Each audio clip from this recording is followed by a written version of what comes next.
Hi guys, welcome to this episode of I Wanna Eat. Today, we're going to be making a seared sous vide steak. So, let's get started. The very first thing we're going to want to do is to set up our sous vide machine. For today, I want to go for a rare to medium rare steak, so I'm going to set the temperature for 131.5 degrees Fahrenheit or 55 degrees Celsius. The machine is pretty quick, so while we're waiting for the water to come to temperature, let's get our steak and our seasonings ready. We have two different cuts of meat today for our sous vide, a top sirloin and some beef filet. And for seasonings, first I'm going to cut a few strings of thyme. And in addition, I also have some garlic cloves and some rosemary. Here you can see the piece of top sirloin, and here you can see our piece of beef filet. First, let's cut our filet in half, that way we have the same thickness between all of the pieces of meat. The thicker the piece of meat is, the longer it will need to stay in the sous vide bath, so it makes it easy if all the pieces are the same thickness. Now we'll season our meat with some salt, make sure to cover evenly. Then we'll add some black pepper.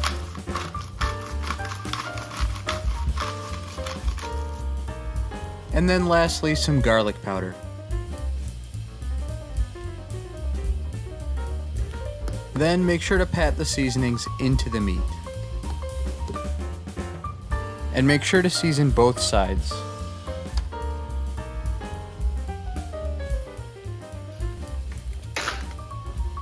And now we'll put the meat into a plastic bag. Ideally, you'd use a vacuum sealed bag, but standard Ziploc bags work just as well. Now, with the flat side of the knife, let's crush our garlic cloves. Now we'll push the leaves off of the large center stem of the rosemary.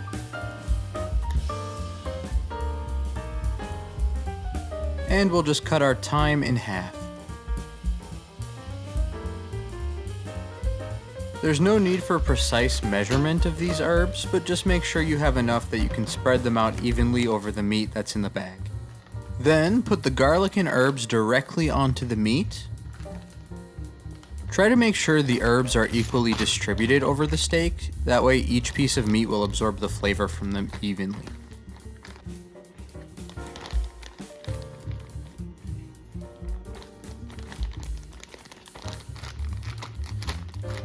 Now, let's take as much air as possible from the bag.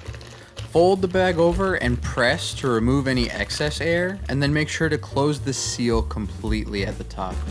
Any gaps in the seal will let water into the bag, so we want to make sure it's really 100% closed. You should end up with something that looks kind of like this, and that way, even though you don't have a vacuum sealer, it does kind of look like it's been vacuum sealed. To be absolutely sure no water will get in, we're going to double bag our steaks the same way as before. Fold the bag over and press to get as much air out as possible, then make sure to close the top completely. Now let's put the beef into the water bath, and then we'll put a weight, like a plate or a bowl, on top to keep the steak submerged and cook for about 3 hours. Now it's 3 hours later, so let's take our steaks out of the water and remove them from the bag.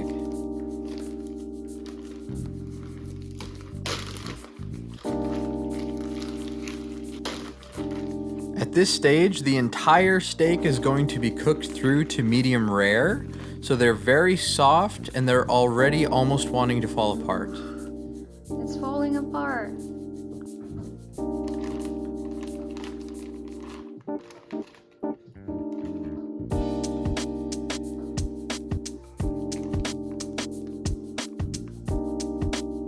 So now let's put the steaks onto a plate lined with a paper towel.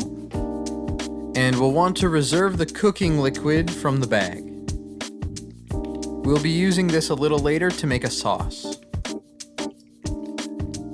So now take the herbs and the big pieces of garlic off the meat. And now pat the meat dry. We don't want any moisture on it or else it's going to cause issues when we sear it a little later.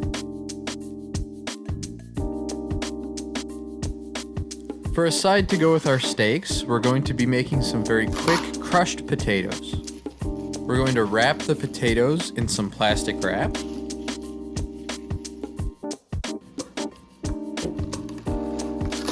Make sure to cover them tightly because we want to trap the steam inside the wrap.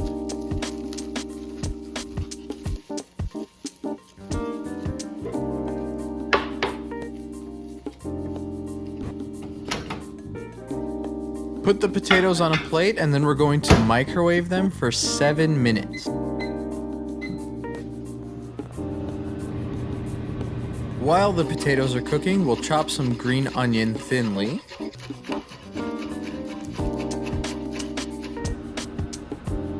Now, after 7 minutes, take the potatoes out of the microwave.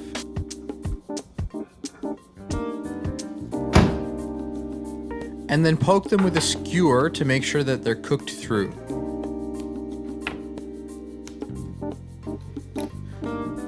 Now, let's take the plastic wrap off of the potatoes.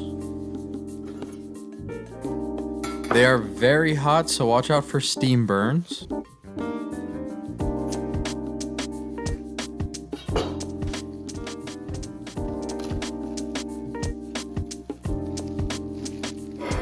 And then we want to lightly crush them with the flat side of our knife.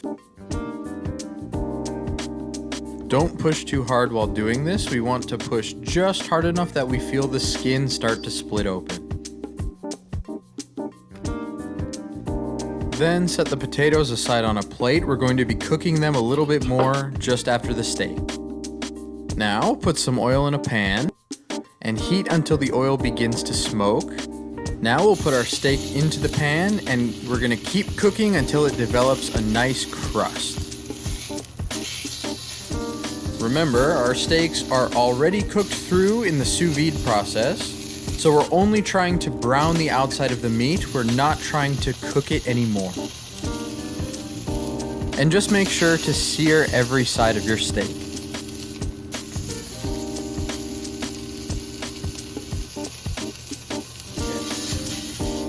Now that the sirloin here has a good crust on every side, we're going to set it onto a plate, and now let's cook our filet.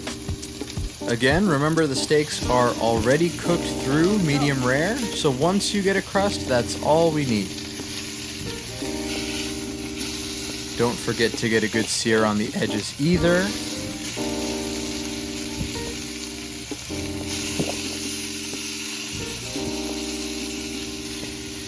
And now that they have a good crust, we'll set them aside for a while to rest. We want maybe 10 to 15 minutes.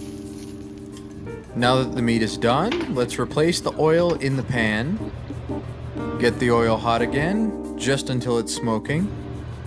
And now let's put the potatoes in to crisp up. It's the same general idea as the steaks. The potatoes are already cooked through. We just want to brown the outside. Once you see one side starting to turn golden and crispy, flip them over and then sprinkle some salt on top. And some pepper. Once both sides of the potatoes are crispy and browned, put them aside on a plate and then sprinkle them with cheese and green onions.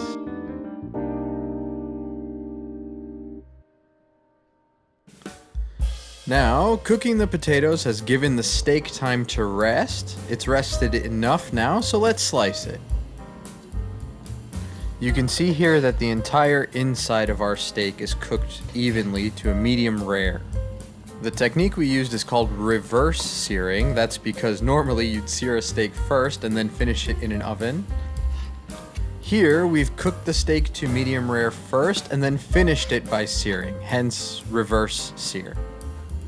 Doing it this way gives us a much better control of the temperature and allows us to cook each piece to the exact level of doneness that we want. Once it's sliced, use the knife to go under it and put it neatly onto the plate.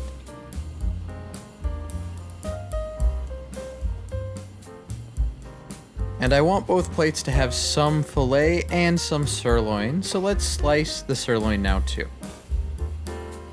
Like before, you can see the entirety of the steak is cooked through evenly. It's not gradations like we would have if we cooked it on a grill. Cut the pieces as evenly as you can, then go under them with a knife, and then put them neatly on the plates. And again, you can see how evenly the steak is cooked, not like it's rare in the middle and then well on the outside. The entirety of the steak is medium rare. The heat from our potatoes has melted the cheese. So now let's put one on the plate. And there you go. Quick, well maybe not quick, but easy sous vide steak. This method of cooking is great for beginners too. I also think it's easier than if I had cooked it on a grill. You can, of course, eat the steak as is, but for a quick and easy sauce, I recommend using the meat juice we saved earlier. You can use the juice by itself, but here I'll be mixing some of our mixed berry balsamic vinaigrette that we made in a previous video and combine it with the cooking liquid from the sous vide. Then we'll just spoon the sauce directly onto the meat.